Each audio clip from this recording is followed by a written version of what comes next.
Yan nyo. Ilang araw po, nag-inom naman siya. Yun, naaway na naman po ako. Sabi ko, akala ko okay na tayo. Hindi mo nakakawin to, malalasing kayo. Mula nang umuwi nga ako, inaaway naman sa tuwing lalasing. So, pati yung panganay ko, nadadamay. Hindi ko, tatrabaho lang ako. Kasi gusto ko makatulong sa kanya.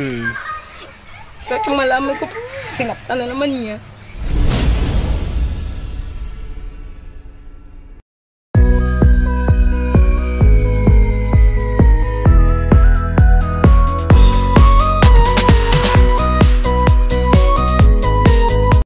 Parang walang tao. Pero may nilabhan eh. Tao po. Opo. Good afternoon. Oo. Asan si Mabel? Sapa daw. Tingnan natin dito. Naglalaba yata si Mabel. Tingnan natin, usapin natin mga katuwang. Tanungin natin kasi may naging problema dito eh. Dito si Mabel, naglalaba. Hello Mabel, kumusta ikaw? Sabi ni mama mo, naglalabada ka daw. Kanina ka pa dyan? Kumain ka na? Umagahan, pero tanghalian, hindi pa. Nagkain na? Alas 12 Magkano bayad sa'yo dyan? 300. Bakasyon naman, ano? Pakasipag nitong batang ito. Asan yung iba mong kapatid? Maghahanap ng langka, gulayin. Titinda nyo? Ha? Okay. Buti nga at lumakas yung ulan ng mga nagdaang araw, kaya luminis, naging malinis tong ilog na to. Diba dati madumi to no? Di kayo nakakapaglaba dito.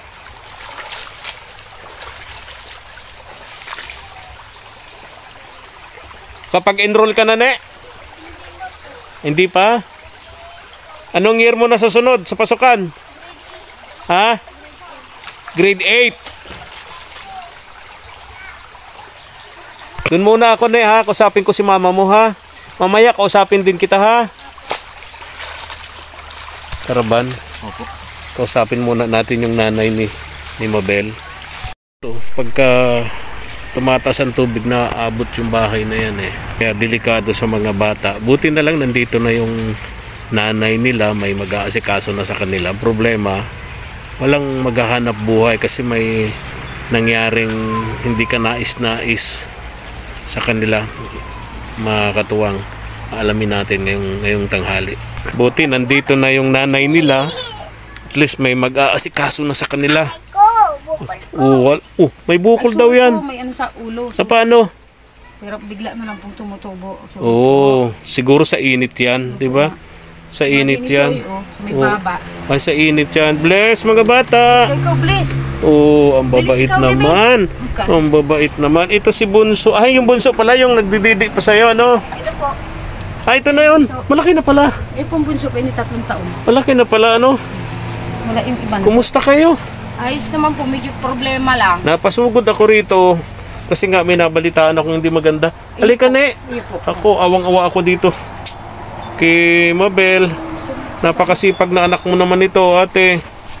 Sobrang sipag nito ni Mabel. Saan yung lalaki? Sa layasan po. Sa layasan? Saan yung tinapayban? Po. Para tama-tama si Mabel, para makapag-merienda. Sinalaba po siya nung kapitbahay sa kabila. 300 daw bayad sa kanya. Ano yung pambigas o? Pwede po, pambigas kasi po, wala naman pong pangmasuporta sa aming bigas. Walang kasi bigas. Kasi yung wala problema. Kaya nga. Kawawa man si Mabel. Grade 8 siya ngayong pasukan. Grade 8 ka na ngayong pasukan. May mga gamit ka na? Wala pa. Hayaan mo ha. Mag-pray ka. Sana pagbalik namin dito ni Kuya Ivan mo, may dala na akong mga gamit mo ha. Ang kakailangan mo ng gamit, sapatos pang eskwela. Tapos, uniforme. Yung uniforme, Ano po? Nabibili ba dyan sa palengke o pinatatahi? Nabibili po sa palengke. Nabibili sa palengke. At least 2 uniforme, pang second year high school, di ba, Neng? Tapos, kulay puting blouse ba yun? O t-shirt? T-shirt. Pwede po, blouse t-shirt. O tapos, ang pang ibaba, blue na palda. Tapos, sapatos na black. Tapos, notebooks, ballpen, tama? Ilan ba nag-eskwela mo? Sa 2 po. 4. Mabel, bigyan mo sa akin yung mga grades nila. Hindi grades, yung kung anong grade nila, pala mabilang ko sila ng gamit. Para kailan ang pasukan yun, Neng? Sa July po yata. July 29, kung di ako nagkakamali. July 29, matagal-tagal pa. Nakakapag labalabada pa to si Mabel. Ba't ikaw, hati ang hindi maglabada at si Mabel ang naglalabada? Siya po daw gusto maglaba eh. Sinabi ng kapitbahay, siya daw po maglaba. Sabi ko na maglalaba, siya na lang daw po. Okay. Nakakalaba ko lang naman kahapon. Okay. Bigyan mo naman itong... Buhati ko yan. Nagkusa na yung isa. Hindi nyo kasi binubuksan yung tinapay, kaya nagkusa na. Ala. Sarili na siya bibimian. Inunahan na kayo. Tagal nga niyang buksan, ha? Inunahan na kayo. Bigyan ng ate, ha? At ang ate pagod na pagod. Dali ka po, Pagod na pagod ang ate. Wala pa sila kuya mo. Dali. Okay. Araw-araw ka, Mabel, naglalaba? Ngayon lang po. Sa pinalaba. Ngayon lang. Kuha na, isa So, pa. maghapon yan. Pag maglalaba ka, ibibilad mo pa yan, tapos tutupiin pa. Pag natuyo, natutupiin, dalhin mo doon sa may-ari. Doon ko na po sa kanila sasampay. Sa kanila na. Bibigyan ka ng 300 pesos. Okay.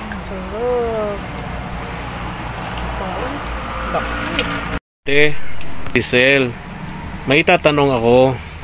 Kasi nalungkot ako ng sobra nung mabalitaan kong pangyari tungkol sa asawa mo at dito sa anak mong kay Mabel, no? Ang alam ko na sa husgado na ang usapin. Wag na lang nating pag-usapan yung merito ng kaso, merit of the case, kasi baka tayo masubjudice, Wag nating pangunahan ang magiging desisyon ng husgado rito. But anyway, yung usapin nasa husgado na. Ano bang nangyari, Mabel? Umuwi po si Papa dito lasing. Umuwi po si Papa lasing. Umuwi ng laseng.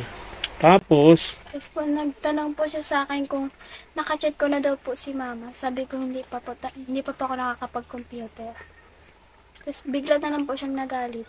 Pinapapasok niya po ako sa loob ng bahay. Ayoko naman pong pumasok. So baka sa loob na po ako sakta ni Papa. Kaya naglabas po ako. Doon na po ako sinaktan ni Papa sa kapitbahay namin. Lagi bang ginagawa sa'yo ng papa mo yan, Pag Mabel? tuwing lasing lang po. Sa tuwing lasing? Sa tuwing lasing lang? Ang balita ko, laging lasing ang papa mo. Di lagi ka nasasaktan? Sus ko po. Ang bihira naman itong asawa mo pala ito, Ate Lisel. Kaya nga po, di pa po. Akala ko pa naman nung una. Di ba po, okay na po kami nung pumunta po kayo dito. Sabi Oo, tinag-usap na tayo. Okay na, di ba? Masaya nga mga bata dahil nandito ka na. Buo na ang pamilya nyo. Ilang araw po, nag-inom naman siya. Yun, naaway na naman po ako. Sabi ko, akala ko okay na tayo. Hindi mo nakakawin tuwing malalasing kayo. Mula nang umuwi nga ako, inaaway naman sa tuwing lalasing. So, Pati yung panganay ko, nadadamay. Paulit-ulit. Sabi ko, paulit-ulit din po.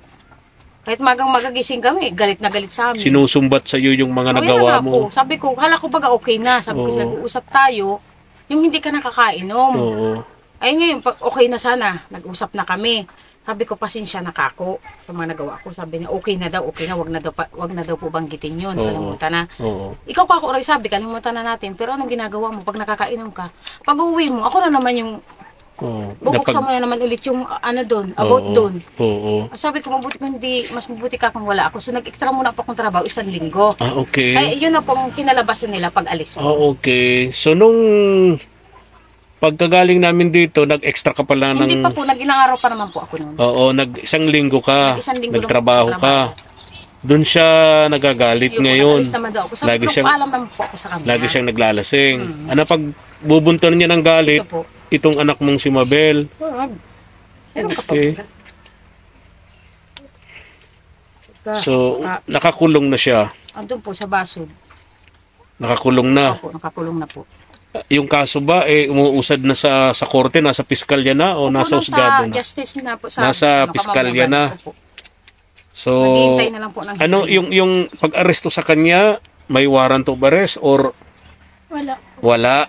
Wala man pong ano. Kasi may nagreklamo. Kasi po, yung tatlong record man na po niyo sa basod. Yung una sa akin, yung pananakit niya sa amin. Tapos Oo. yung sununog yung mga gamit namin. Oo. Yun po, na-report ko na po yun. Oo. Tapos yung sumunod, yung sinakta naman daw po silang wala ako. Oo. Naka-report din po siya. So pinabayaan, pinalabas naman po siya ng anak ko. Oo. Kasi daw po yung tawag yung, ang kwento-kwento nga daw po sasakta naman daw po siya dyan sa loob. Oo. So nakatakbo po siya. Oo. Yun, pandalawang ano niya po yung kaso. Yung pangatlo, yun na pong binatukan nga po siya at sinapak siya nung dalawa po sila. Yung panganay ko saka yung pangalawa. Oo. Ay doon, kinapot na po siya kasi pang-tatlong record niya na po. Okay. So, ano Kung isang yun? record lang sana, wala Mabibigat parang na kaso Kung yun. magibat nga po, binandyan na rin po yung mga record sa amin. Binigay na sa akin ng husgado. Oo. Mabibigat na kaso yun. May sabi nga po, mapapatawad naman sana ng anak ko, iurong yung kaso. Punta po kami doon. Oo. So sabi ng, nagkahawak ng kaso niya, hindi na daw po pwede yung kasi po, dalawa pong kaso ang sinampa sa kanya. Dalawang anak niya yung sinaktan. Child abuse. Opo, ganun Tapos, sa'yo naman, yung Parang nanakit abuse niya din, susunog niya abuse yung gamit women ko. and children, no? 'Di ba? So nagalit din po yung kakawat ng kaso niya. Sabi nung may hawak ng kaso niya, ako pong masusunod, hindi po siya. Kasi gusto niya pong palayan O yung kasi tatay niya. baka mamaya inamagitan na ang DSWD. Yun na nga po, sabi Oo. na sa akin DSWD, palalayain niya po siya. Paano po pagdating ng kalumaya, mas matindi pa po ang gagawin Oo. ng Kasi ang asawa niya. DSWD kasi pagdating sa bata, whether gusto nyo magreklamo o hindi, ang gobyerno ang nasusunod pagdating sa bata, ang DSWD ang nasusunod pagdating sa bata. Katunayan, pag ayaw ng tatay o ng nanay na kasuhan, di ba? Yung asawa na namugbog ng anak, Ano pa? kahit ayaw nila, ang DSWD gumagawa ng paraan para matuloy ang kaso. DSWD nga po ang kalaban na niya. Oo. Sabi ko, pasensya na, nagkiusap naman kami sa basod, ay sa kamambukan, hindi na daw po talaga pwedeng So, plano nyo sanang patawarin uli. Opo, yung anak ko, sabi ko, sige ate. Oo. Kasi parang naano din naman sa naawa sa tatay niya. Oo, naawa ka, Sige. Mabel. Oo, naawa siya. Mm. Sabi ko, paano pag nakalabas ang tatay mo? Pag nalalasing, Pag ulit-ulitin. nalasing, uulitin na naman. O di, Oo. parang sabi ng barangay, hindi na kami tutulungan. Oo. Kung sakaling may problema ulit. Yung barangay naman kasi, napapagod na rin. Yun po, nagpuyat-puyat po sila eh. Yung Paulit- nakaraan ng kasuhan siya. Paulit-ulit na lang. Ulit-ulit na lang. Nagpagod din naman po sila. Oo, maraming beses na pala, no? Ilang beses na po yung pananakit kahit andito pa naman. Ito na po kung pagsasama namin talaga. So, magulo din pala. Magulo nga, kaya Akala sabi ko, ko nga sa kanya, okay na, medyo, ano siya, okay siya sa mga anak niya. Yun pala, pag nalalasing, nambubugbog. nananakit nga po siya. Ikaw, Kaya- binubugbog ka rin. Kaya po parang nag-ano na rin ako sa kanya. Sabi ko pa sa kanya, kasalanan mo din naman ka. Oo, so, ilang counts yun? Marami yata yun, no? May mga medical certificate na kayo? Tigpa-medical po sila, hindi pa po nadating yung ano. Ayun, nandiyan na din po. Sa ano Oo. pala niya, Nandiyan na. ng papel. Okay, Yung pananakit sa kanya. okay. Kala ko pa naman okay na, masaya na ako at sabi ko buo na yung pamilya ninyo. Kahit itong mga anak mo, 'di ba? Yun po, Masasaya na si Mabel, masayang masaya si Mabel. 'Di ba Mabel, masaya ka nung umuwi ang mama mo? Kausap tayo, masayang masaya ka dahil andito na ang mama ninyo. Kumpleto na uli kayo. Wala na, madali na. Pero nangyari nga ito, ano? Yun po. Nangyari itong bagay na to. Nakalungkot naman. So ngayon, nasa police station siya nakakulong. May piyansa na ba? Nirecommend ang Wala, ano po, korte? 80,000 po ang babayaran niya. Bawat isa. Oh, at least may piyansa. May piyansya po, yung yung problema po yung pampiyansya po. Kaya nga, at least may piyansa. Yung mga heinous crime kasi, yung mga karumal-dumal na krimen, ay walang piyansa yun. Pero ito, at least may piyansa, May no? piyansya po siya. 80,000. 80,000 sa isang kaso yun. Sa isang kaso, dalawa po sila. Dalawa, di 160,000 yun. Bigat-bigat yun. Diba? Kumusta naman yung mga kamag-anak ng asawa mo? Ayun, Alam na ba nila? alam na po, yung isa pong panganay, yung panganay na kapatid niya, kinukumbinsi din po siya na patawaran yung tatay Yung niya. tatay. Saka yung nanay naman po, nakausap ko naman din po. Oo, oo. Sabi niya, Pinakailahin ko na kasi yan si Manuel. Natigilan niya na kasi yan, magbago na siya. Oo. Ngayon, sabi ng nanay niya sa akin, hayaan niyo na lang para maturuan ng leksyon. Sabi nung nanay. Yung nanay po mismo nagsabi sa akin. Sabi nung nanay ni Opo, Kuya Manuel. ni Manuel. Kasi alam niya naman po lahat ng ginagawa ng anak niya. Kasi po, yung napunta dito, bisita sa akin, sinasabi ko. Oo. Sa tuwing nalalasing, Kilala alam ko niya yung naman nanay po. nila kasi tinutulungan din namin yun eh. Ay, Yung taga yung Bibiraw po. Bibiraw. Opo. Yun nga yung nakiusap sa amin na tulungan namin itong mga anak mo nung ikaw eh wala sa kanila. Kaya kami nakarating dito. Sila yung lumapit sa amin na pinakiusap na tulungan tong pamilya mo, tong mga anak mo, kaya kami nakarating dito.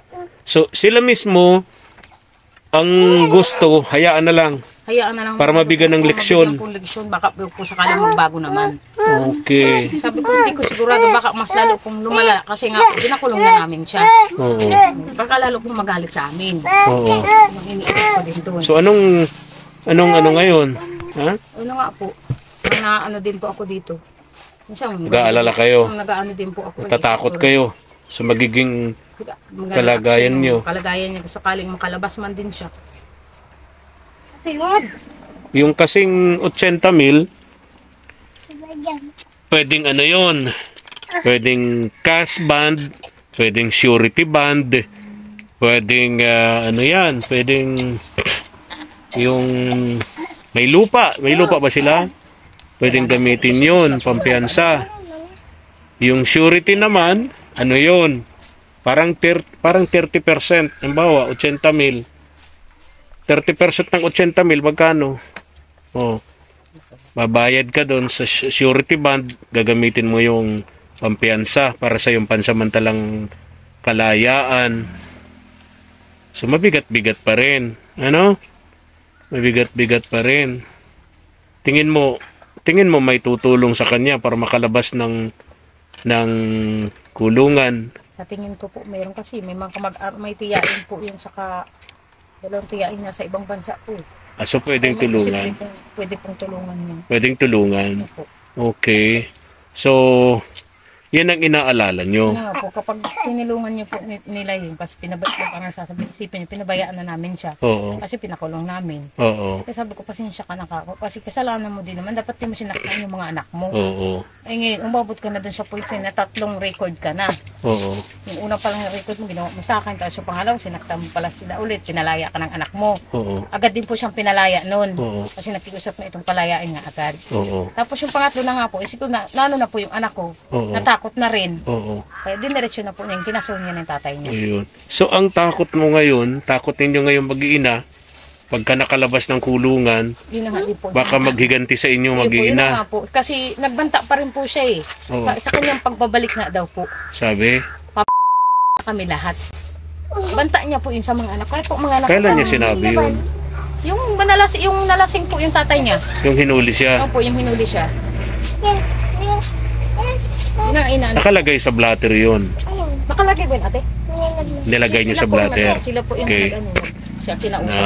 Buti kasi yung nakalagay sa blatter kasi for the record yun, ano man ang mangyari, Kahit po yung kapitbahay ko, kapitbahay na nasaktan niya, ganun din po ang sinabi. may kapitbahay na sinaktan? Yung pinutampo nilang bahay, Oo. doon po sila sinaktan. Ah, okay. Nagtestigo din po. So, Ganun witness din ang yun. sinabi. Opo. Okay. Uy, ayos. Kung nanonood ngayon si Kuya Manuel, anong gusto mong iparating sa kanya ngayon, ate? Ano? Ang masasabi ko lang po, sana nga magbago siya. Kaya sabi ko sa kanya, pasensya ka, kung kukulong ka, sana naman sa pagkakulong mo, huwag mo kaming taniman ng galit. Yung kung ano man yung nangyayari sa iyo ngayon, sana maintindihan din niya kami. Kasi mas nahihirapan din po kami sa tuwing nalalasing siya, sasaktan kami. Mas nakakawa po yung mga bata. Oo. Nakikita nila kung paano kung saktan ng tatay niya. Mm. Andyan siya, umaawat siya. Tama na. Hindi ka naman inaano ni mama. Lagi po siya sumasaway. Nung nakaraang nandito pa po siya nung malasing, tulog po ako. Bigla po kung hinila niya pati haya, susuntukin po ako, nakahaya po. So galit na yung tatay. Kumuha po siya ng kahoy. Siya naman po yung sasaktan, babat-adan. Sabi ko, ano na? Tama man na, maawa ka naman sa amin. Sabi ko sa kanya.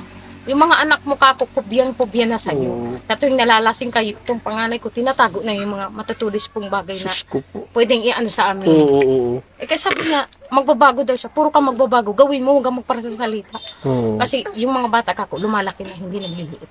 Oo. Yung isip nila laging ganun. Oo.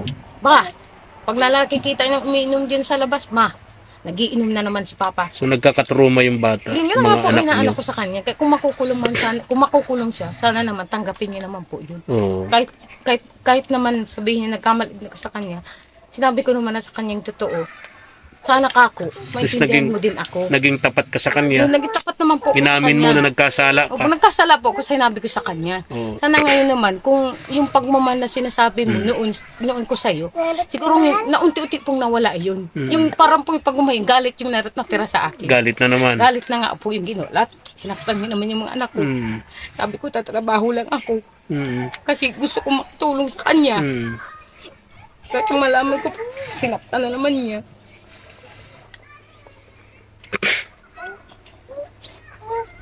Mabigat ngayon kasi kahit papaano nakakatulong siya sa inyo sa paghahanap buhay, di ba? Opo. Tulad ngayon, magpapasok ka na naman. Siyempre, ilang anak mo ang papasok? 4 po yung 4 papasok yan. na Yung pagkain pa ninyo sa araw-araw. Wala naman kayong trabaho ngayon, Ate Lisel. Wala akong trabaho. Eh, malaking problema din, ano? Yung ginawa mo sana, yung huling usap natin, nagtrabaho ka. Ano po, sabi ko, magtatrabaho muna ako. Kasi pag nandito din naman po ako, inaaway niya ako. Sabi ko, extra muna ako kasi para, pag nakikita mo kasi ako, parang galit na galit ka lagi sa akin. Oo. Nag-uusap tayo bukas. Okay tayo. Pagkagabi, lasing ka. Masama na naman Sama na ako. naman. At paano na? Saan ako lulugar sa'yo? Sabi ko sa kanya. Ay, pag hindi ka nga niya, dito ka lang nga niya sabay. Sabi ko, hindi. Pag andito lang kasi ako, parang, ang gulo. Ang gulo. Sabi ko, alis muna ako, tatrabaho ako. Unang-una, walang, kumbaga kulang sa pangangailangan Yun niyo. na nga po, ang inaano ko din Ang sa inyo. purpose mo naman makatulong. Sinasahod niya po, halos Oo. kulang pa rin po Kulang. sa pagkain namin. Gusto ko, tutulong ako. So may dalawang dahilan ka. Una, para makaiwas ka. Kasi pag nakikita ka araw-araw, parang Galit na galit din naman po siya sa akin. Mas mabuti, wala ako. Oo, Kaya nung nakatulong umalis pa. na ako, sinaktan niya po yung mga bata. ay nako, hirap din ano. Paano kayo ngayon? Wala na maghahanap buhay sa inyong mag-iina. Yun na nga po, problema nga namin din. May market kapatid ko. Sabi ko, kahit kunting tulong na sa inyo, galing sa inyo, okay na lang. Malaga may mamabili lang kami ng bigas. Po, tahimik naman po kami kapag wala talaga siya. Kain na kami, tahimik. Kasi po minsan pag kumakain kami, ang guloy, ang ingay niya po talaga. Kahit sarap ng pagkain. Opo, naaway yung mga bata, nagkakain na lang nga lang eh.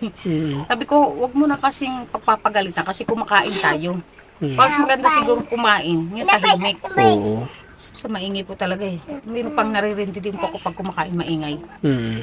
Hindi ano yun, Hindi mo po mabusog ng ayos. Oo. Mm. So, mas okay na sa inyo to. Okay na po itong Kahit wala yan. naghihirap, may kapayapaan. Opo, tahimik. Tahimik. Ba? Sumisikap na lang po ako para mabuhay po sila para at least tahimik po kami. Kahit anong trabaho na lang po kailangan kong gawin para po mabuhay po sila. Mabel. Ha? Okay na po. Alagaan ko na lang po mga kapatid ko. Matutulong na lang po ako kay mama. Naghahanap na, lalabada na lang po ako ngayon. Tulad ngayon, naglalabada ka. Ano? Tutulong ka na lang sa mama mo. Okay na rin sa'yo ganito. Tahimik kayo. Eh kung humingi ng tulong sa'yo ang papa mo, palayain mo sa kulungan. Hindi na po. Ha? Hindi na po. Kasi sumusobra na po siya. Ayaw mo na kasi sumusobra na siya. Paulit-ulit kanyang nasasaktan. Opo. Hindi lang pala ang mama mo, pati ikaw. O, ganun. So, decidido na rin tong si Mabel. Diba? Tutulong na lang daw siya sa'yo sa paghahanap buhay. Paano kaya ang mangyayari? Kasi kung magtatrabaho ka, ito naman si Mabel, papasok sa eskwela. Paano mangyayari nito, Ate Lisel? Yun na nga po ang inaano ko rin, iisip ko eh. Paano yung mga anak mo? Walang babantay dito sa dalawang maliit. Kaya nga, si Lisel naman, noon pa nang makilala namin ito, nag-ieskwela ito. Lagi ito dyan sa bundok, sa ilog, naghahanap ng pako, ng suso, di ba? Binebenta nito para may pangkain sila at allowance. Di ba, Neng?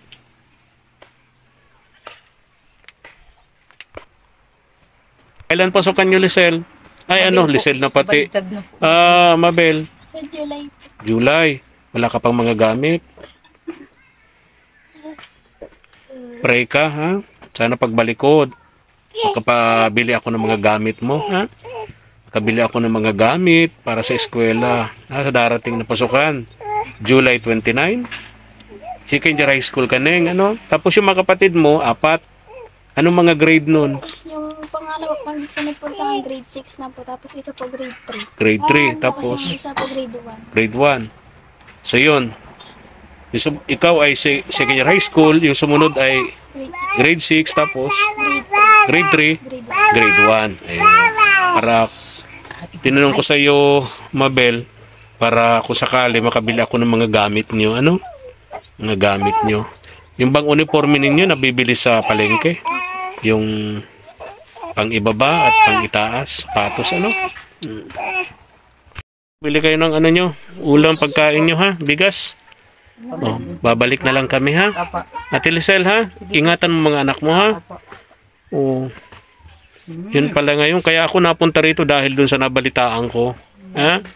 May mga tinutulungan kami sa barangay na to, nagkwento sa akin yung isang kagawad na nangyari nga dito, kaya napunta ko rito, ano? Pagawad ko na po. Opo. Sige, Neng, ha? Ingat kayo, ha? Bye-bye.